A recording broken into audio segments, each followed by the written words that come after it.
word was immediately removed from my vocabulary.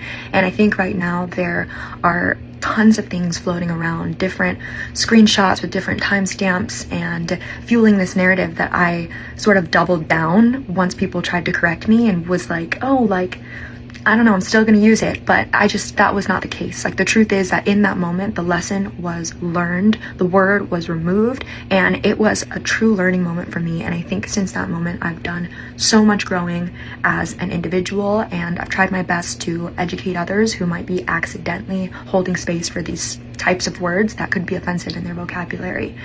I completely agree with the network's decision to remove me from the villa. I think that this is something that deserved punishment, and the punishment has absolutely been received for sure. I think the backlash has obviously been very hard to deal with, but I understand that people are kind of confused on why I would have even said it or why I would have been doubling down and continuing to use it. So I understand where the hate is coming from. And, you know, I can do my best to drown out the noise and pay attention to the truth. But what's been extremely, extremely difficult is the way people are approaching my family and my loved ones. You know, they have had ICE called on them. My family doesn't feel safe in their own home. I'm receiving death threats. Like,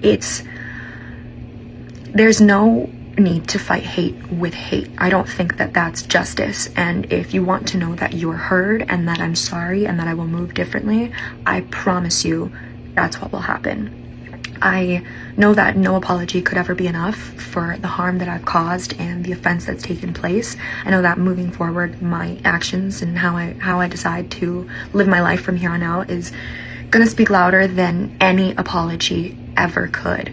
But I do need it to be known that I am sorry and I did mean no harm, and hopefully there are people out there that can use my mistake as a learning moment, and to just be better, because that's what I'm gonna do. I'm gonna take today and tomorrow, and I'm gonna take strides to be better. And all I can ask for is, even if you won't give me forgiveness, if you can just allow me to grow with grace.